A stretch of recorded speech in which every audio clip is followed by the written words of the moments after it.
5, 4, 3, 2, showtime. Welcome to the Empower You radio show. I just want to help. Where we empower you through education. You will believe in yourself. Eric Gann exposes you to the evidence-based truth with balanced clinical practice behind all things leadership, mindset, health, nutrition, and the healthcare profession of athletic training. Today is about the power of you. Here's your host, Eric Gann. Hey everyone, thank you for listening and welcome back to the Empower You radio show. It's Friday and I have a great show lined up for you. Today's show is entitled Best Supplements to Optimize Your Testosterone. When we look at the definition of supplements, we see it says something that completes or enhances something else when added to it. So when we add the supplements I will be talking about today to your daily routine and lifestyle, you'll have an optimization of your T. Today's show is not just about men, but essential for women too. Yes, both men and women need to be working to optimize their testosterone. Testosterone is an essential hormone for optimal health in both men and women. I will tell you, one of the most common questions I get in my social media accounts is, what are the best supplements to increase and or optimize my testosterone? Well, y'all, today I have the answer, and we will discuss each supplement in length. Here are the 4 best supplements to optimize your testosterone. Again, hands down, these are the top 4 supplements to optimize your T. First off, eating high quality food. Keep your food to the best quality and as nutrient dense as possible. Stay away from the junk and the processed junk, and even the highly processed so-called health foods. These days, that term healthy gets thrown on so many labels. So many times I walk through Costco or even Whole Foods and they have the newest and greatest health food. I hate to burst your bubble. The greatest health foods have been around and will continue to be around, and it's called quality real food. Hands down, I say the best quality protein, carbohydrates, and fats will help to optimize your hormones. So, let's break it down. Let's take a look at proteins. Honestly, in my opinion, I feel that animal protein is best. I know there are plenty of people out there that say they are plant-based and super healthy. I think you can get good protein from plants. It's just not complete protein, and it just takes much more work and dedication to get the complete protein. And most people want to try to get a quick fix, or they just want it to be easy. Plus, with a plant-based nutrition plan, you definitely have to supplement some aminos and vitamins too, since plants are not a complete protein, so you're getting all you need to thrive. All right, back to animal proteins. I almost always tend to say as lean as possible is best. So lean beef, chicken, pork, fish, and so on. Wild game is good too. I forgot, turkey. Turkey is good too. So pretty much anything as long as it's lean and a complete protein. The thing about animal protein is that you want it to come from small farms and pasture raised. I'm not too concerned with organic. I'm more wanting to make sure the animal has been able to roam and eat grass.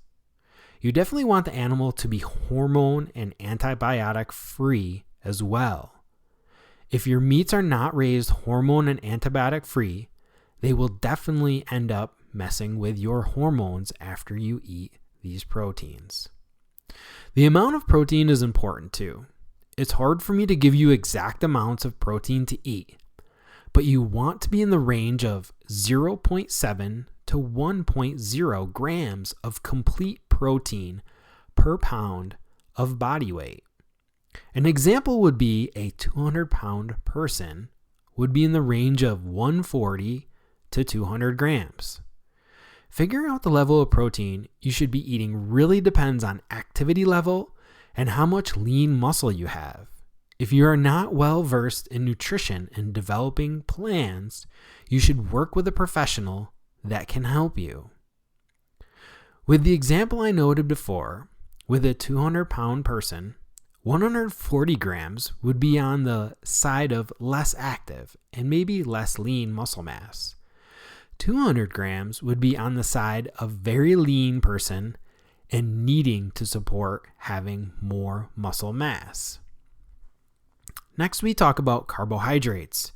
The best carbs are healthy carbs, meaning carbs that are not processed.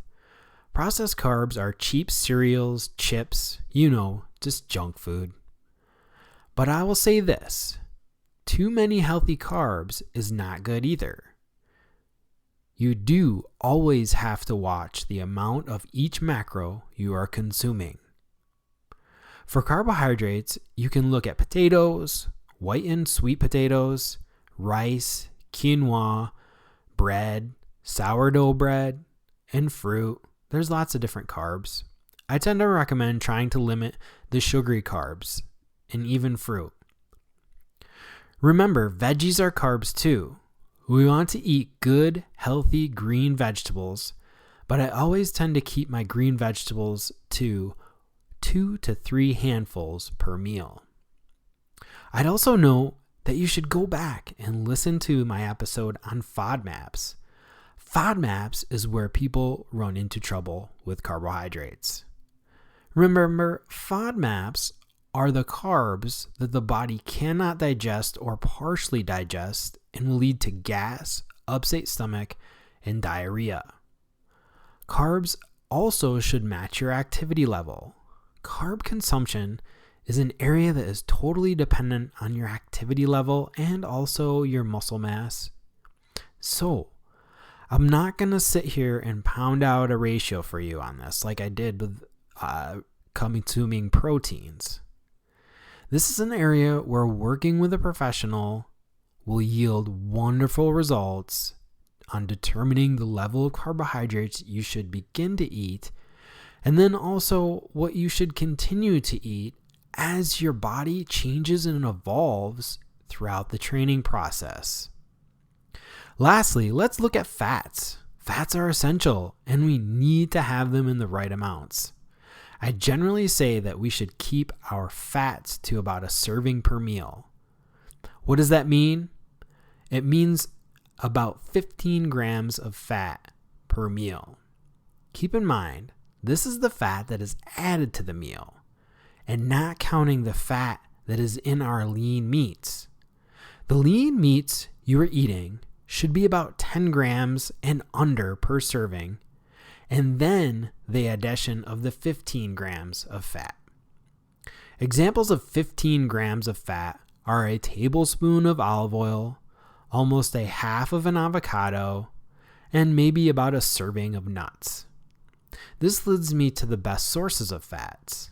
Of course, some animal fats are good, but mainly our olive oil, avocado oil, sesame seed oil, grapeseed oil, grass-fed cheeses and dairy, tree nuts, seeds, eggs, and our tree nuts are good, like I'd said, and seeds.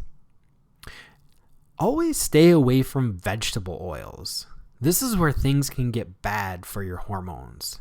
A huge, big no to canola oil and all vegetable shortening. These generally cause inflammation and mess with your hormones. Okay, now we're going to get into number 2 for supplements that best optimize your T. Sleep. Sleep well, prioritize your sleep, work on getting 7 to 8 hours a night. I know this is challenging. I struggle with this also. I tend to fall in the 7 to 8 hour range of sleep. It has not always been like this. In the past, I was in the range of 6 to 7 hours or even less. Sleep has been something I have been working on, just like my training and just like my nutrition, just like my mindset and mental meditation. Sleep is huge. Start working on your sleep to optimize your testosterone. Lately, I have really been working on using blue light blocking glasses after 8 p.m., taking my ashwagandha and magnesium by 8 p.m., drinking ginger tea after dinner, making sure I have my casein snack about an hour and a half before bed. I also make sure the room is cool.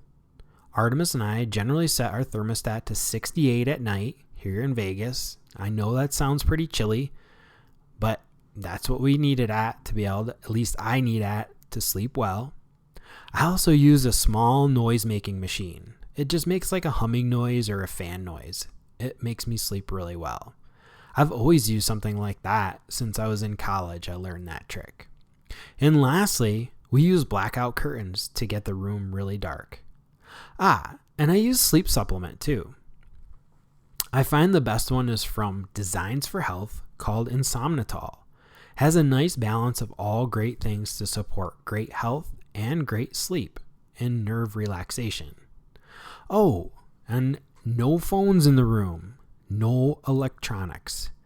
I leave my phone downstairs, put it on Do Not Disturb, and don't look at it until I'm up in the morning for about 30 to 40 minutes. The only electronic I have is my Apple Watch. I wear that, and again, it's on Do Not Disturb, and the only thing that works is the vibration that goes off to wake me up in the morning. But usually I don't even need it when I have things dialed in. I generally just wake up and try to get going. All right, let's move on to 3. Eliminate or work on reducing your exposure to phthalates. Phthalates are found in many plastics and almost all of the cheap personal care products for men and women. Switch to stainless steel water bottles or glass, ditch the cheap personal care products, read the label, and invest in good skin and hair products. Stay out of the 99-cent bin at CVS and other discount drugstores. A simple thing to optimize your health and optimize your testosterone. I covered this in detail in my podcast on estrogenics. You should go back and listen to that episode. Learn all about it. Last but not least, lift some damn weights. You guys know I'm always talking about lifting some weights. So get on it. Stop asking me about all these cheapo, crappy supplements that you can buy to optimize your testosterone. And even if we are optimizing our testosterone as men and women, you need to be lifting weights so that testosterone is used properly and used well for building lean muscle mass and burning off fat. And then there's also a whole other range of benefits of optimizing your T, and I'm going to go through that in another episode. So back to lifting weights. I find that for busy professionals and guys like me, working out on a timer is best. I went through this, right? I talked about interval training in another episode. I set intervals for each movement I am training, and I set my rest time. Therefore, I know a certain day of training will take me 30 minutes, or another day might be a quick 20 to 25 minutes. I like using dumbbells and kettlebells, you guys know this, mainly because the weight is set. I can grab and go. I don't have to load and unload a barbell. It just gets too tedious to me. I just want to grab and go. Quick, easy, effective, and I know you'll see the results. I have proof in my clients and myself. Also, make sure you're doing movements that are sustainable, something you can see yourself doing for the next year. It doesn't have to be a heavy weights either. We all start somewhere, and if you're just getting back into training, a small or moderate load will be plenty. Remember, you don't want to crush yourself, so you cannot come back tomorrow and keep training, or maybe even the next day. Seriously though, I have personally been there and looking to optimize my T, as well as many of the clients I have worked with. We all have had our challenges and struggled with certain areas. But we found all of the strategies discussed today will lead to success. Remember, there is no pill to take to help optimize your testosterone. It takes healthy, balanced lifestyle. It takes work, desire, and dedication. If you do the work, you will feel great and also decrease your chances of many metabolic diseases. Well, everyone, this brings us to the end of another episode of the Empower You radio show, where we empower you with education. Have a great weekend, and I'll see you back here next week on Monday for another great episode of Mindset Monday. You've been listening to the Empower You radio show with Eric Gann, where we empower you through education. Please subscribe, rate, and review wherever you get your podcast. You can find us at empoweryouonlinecoaching.com and also follow us on Facebook at Empower You Online Coaching. Finally, go follow our Instagram account at EmpowerYou_radio show for all the latest updates on fresh, new episodes.